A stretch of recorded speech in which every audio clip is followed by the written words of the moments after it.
Hello mga mi!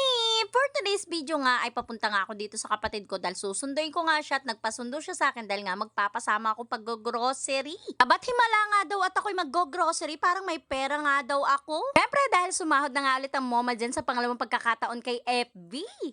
Ay Diyos ko, ito na nga't susulitin ko at kumuha na nga ako ng Yakult para sa mga Junakis ko. At itong ang gatas na ito dahil natikman nila ito noon ay gustong-gusto nga nila ito. Para nga hindi ako tingi-tingi bumili nito ay bumili nga ako ng malalaking suka at saka toyo. Nakshuta. Kumuha nga rin ako mga ng garlic powder at saka nga itong breading para nga sa fried chicken dahil mahilig nga mag-fried chicken ng mga nakis ko. At saka nga itong ketchup dahil favorite nila ang ketchup. Hindi naman kami mahilig sa kanton pero favorite nga ito ng asawa ko kaya naman ikinuha ko na nga rin ng malalaking kanton. Tsaka nga itong condensed pampalaman sa mona yung mga Junakis ko. Anyways, kumuha nga rin ako dyan ng isang Lucky 7 dahil bawal pa nga rin yung malansa kay Kuya Andre. Itong pang-pancake na to, gusto ko rin matry kung masarap ba talaga. Kumuha na nga rin ako ng Energen dahil yan yung kinakape ng asawa ko. Kumuha na nga rin ako nitong nakabundle na sabon na ito na ginagamit namin sa pangligo ba. Ay Diyos ko mga amigos, gusto ko pa nga dumampot dyan kaso nga lang kinakabahan talaga ako kung magkano ng bill ko.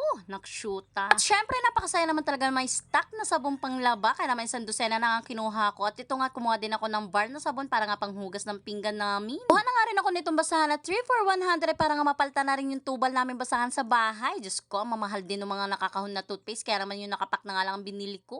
Ay Diyos ko, grabe na nga ang kabado ko dito dahil baka nga libo na itong mga pinagdadampot ko. Nakshuta. Anyways, nakakatuwa dahil medyo malaki pa nga yung natira sa sahod ko. Papasalamat talaga ako, buti na lang hindi talaga ako sumuko dito sa pagbablog ko na ito dahil ito nga sumahod na nga ako, nakshuta, hindi ko talaga akalain na may sahod talaga dito kay FB. Anyways mga mi, wala nga yung mga tinapay na gusto ng mga anak ko doon sa Pure Gold kaya naman dito nga sa may palengke ako bumili. Dahil nga pwede nang pumasok si Kuya Andre, binili ko na nga yung mga gusto niyang baunin sa school.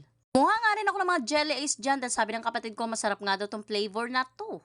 Dahil nga sinamahan ako ng kapatid ko at pinag-video niya ako, deserve naman niya mag-milk tea. Diyos ko, pinagpapawisan na naman ng malapit yung kilikili ko, napakainit ba naman? Eto nga takuwi na ako mga mi, Diyos ko, buti na lang kinaya ko talaga to, ang bigat ba?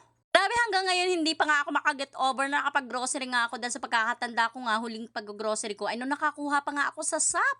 Yes mga mi, dahil nga yung kinikita ng asawa ko sapat nga lang sa pang-araw-araw namin at saka mga pambayad ng mga kuryente, ganon. Eh sobrang thankful talaga ako sa mga patuloy na sumusuporta at nanunood sa akin. Nakshuta, thank you very much talaga. Napakasarap naman talaga sa pakiramdam na magkaroon ka ng stock ng ganito, makapag-grocery ka ng ganito kahit kakaunti lang. Pero mukhang madami siya, di ba? Sabi mga mi, sobrang saya nga din ng mga anak ko. The first time nga nila ako makita mag-grocery ng ganito. Ako sana bumili ng mga Fanti at saka bra ko pero naisip ko kay Ate Andrea na nga lang. Regalo ko sa kanya dahil malapit na nga siya mag-birthday. Pero syempre mga mi, nagtira pa nga ako ng konti dahil ang request niya nga ay gusto niya daw gumala sa birthday niya. Nakshuta, nagdadalaga na talaga. Ayaw na may handa.